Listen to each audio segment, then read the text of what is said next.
Hey everybody, StrangeNet here and welcome back to the channel. So today you're going to be taking a look at something I do on a semi-regular basis, and that is looking for BPOs. Now this serves a few purposes and it will become apparent as we go through. So at the moment I've already got the search criteria in because I've been having a little peruse around, but then I thought, well, it'd be worth doing a bit of a video on it to, just give you some ideas. So ordinary settings are pretty much looking like this. Now I want a minimum price of 1 billion ISK, and I want to be looking at Blueprint Originals. And all I do is, so I say, type in the criteria here and click search. And this therefore should give me a whole list of any BPOs that are worth over 1 billion ISK. And the reason I generally do this initially is because I like to check out the Tech 2 BPOs currently for sale, have a little play around, see if any of them are worth buying, although the vast majority of these are currently out of my price range, so that's kind of irrelevant at the moment. See who's selling them as well.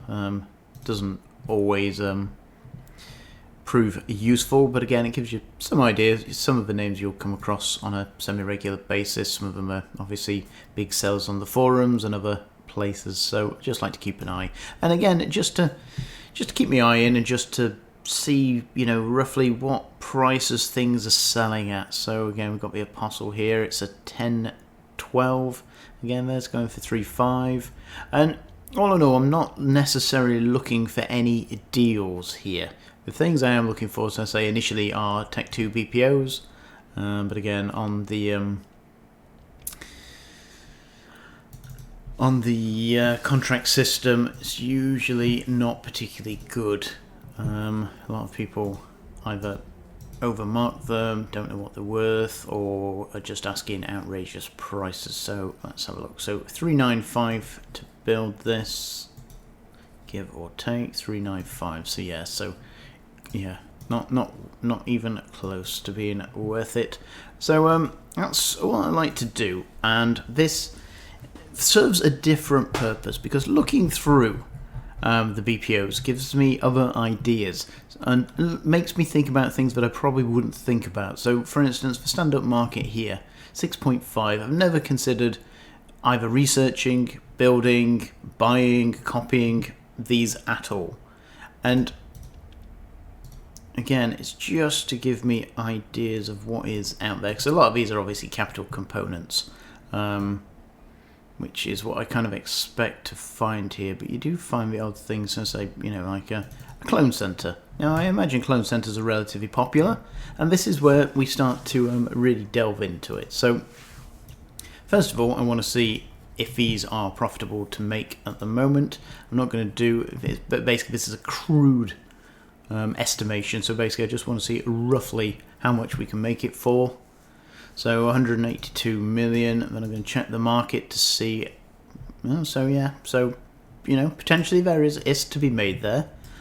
Secondly, what I want to do is I want to see the volume of these being sold, so, 12, just over 12 a day, so not a huge amount of volume, but not a lot of people selling them.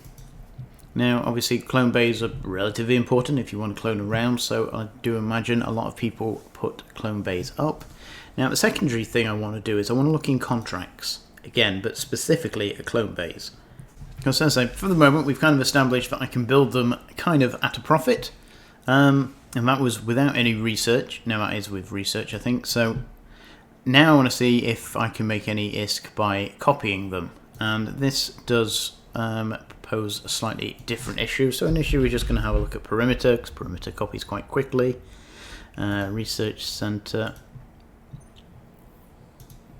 So it takes 14 hours to copy one, and it costs 2 million ISK. Now, obviously, there are better places than Perimeter if cost is obviously your goal here, but for the sake of this video, we're going to use Perimeter. So, yeah, so 2 million ISK every 14 hours, 14, so we'll round that up to 4 million ISK, just about 3 million ISK a day.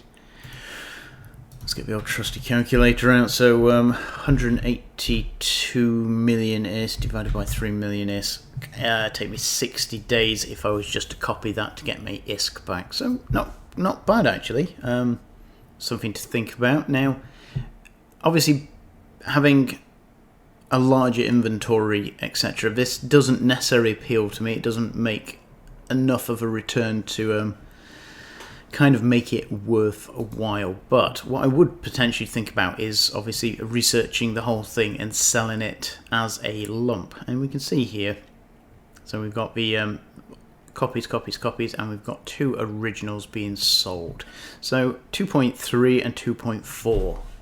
So this is where it potentially starts to get a little bit more, I'd say, interesting, because, well, they've got these up. I have no idea whether these sell for this cost. So what I'm going to do, I'm going to be a bit nosy, and I'm going to check this person's contracts. So let's have a look at their contracts.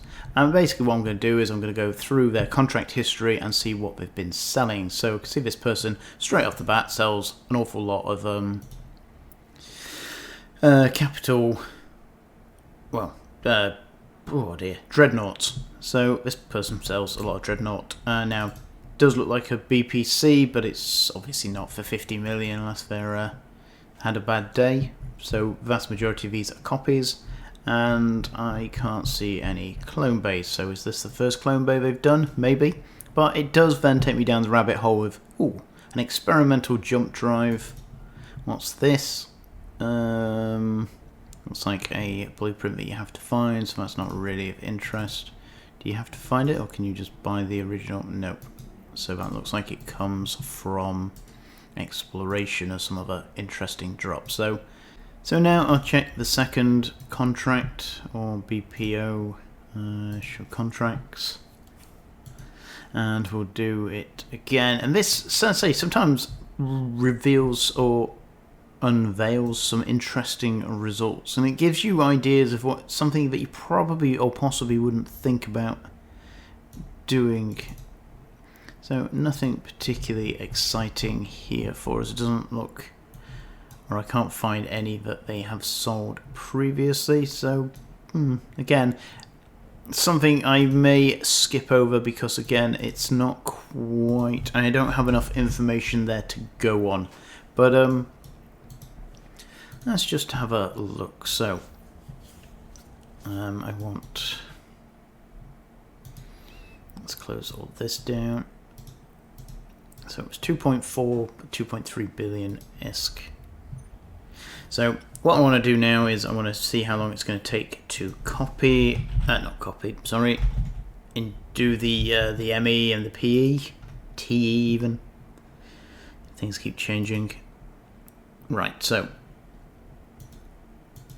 I want to see how much it's going to cost and how long it's going to take. So it's going to take 100 days to research it, and it will take roughly the same amount to do on the TE.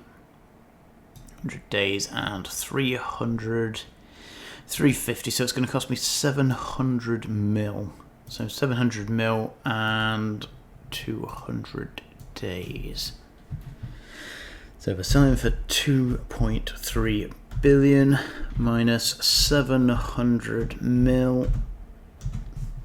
So we've got 1.6 billion ISK over the 200 days, and divided by 200 days, 8 million ISK a day, divide that by your 24 hours, so 333 million ISK every hour. So that is pretty decent. But it's whether it actually sells for that. And again, because I can't see any prior, there's not enough information there for me to go on. Now, would I potentially buy this? There is a possibility. It's not a definite no, this one.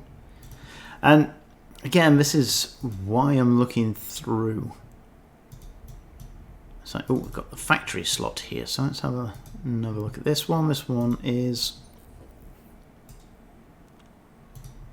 can I make a profit? 52 million, and they're selling for 87, so yes, I can make a profit. Let's have a look in contracts. Why is this one so cheap? ME7, TE0.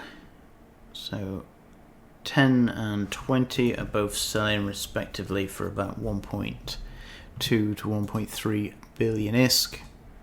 So look, see how much it is to buy. 200 mil, and let's have a look to see how long that is going to take to research. So same exercise again, do it at your preferred station.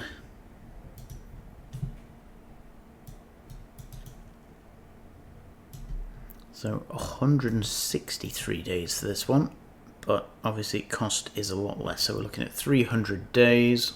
My word, that's a good chunk. 300 days, sign for, how much was it, 200 mil to buy, 400 mil, give or take, so 800 mil to sell over your 300 days.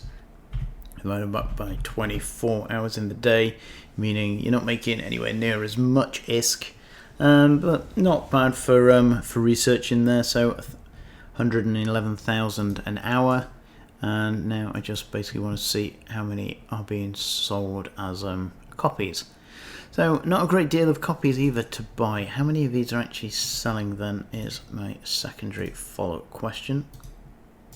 So I want to see how many are being sold on the market on a semi. So yeah, the volume for these are incredibly small. So that is a bit of a red flag there. I don't think I would buy this on the fact that the demand is relatively small, or that people are obviously buying their own or making their own. So something I probably wouldn't invest in that. And that is generally what I do for the first 20 minutes of when I log on to Eve. Is again, I scout through contracts and I do a few crunching of numbers there. I usually saw, 2 BPOs, checking out whether, they're worth investing in. Took, 11 minutes so far in this video by the looks of it. Would have been a bit quicker if I wasn't obviously explaining it, so we'll say, 5 minutes. So I often get asked how long I spend, researching and doing this, and it varies. But I don't particularly think I spend a great deal of time. But obviously, if I am giving serious consideration to actually purchasing something, then I'll spend a little bit more time. I'll do a bit more background checks, just to obviously see if it is something that I intend to invest in. And that's something to think about with blueprints, is that obviously it takes a long time to recoup your investment. A lot of the time, you're talking months potentially on some of them, and obviously to get back your entire investment, you could be talking years. And it's the big difference between obviously ISK generating activities, i.e. PvE, where obviously a lot of the ISK you get up front, or it's there in your pocket straight away, where industry can take an awful lot of time to obviously recoup that. But again, a lot of it is semi-passive. You don't have to have a great deal of input, but obviously due to the fact that it is semi-passive, means that the return is obviously a lot slower, and you've got to have a lot longer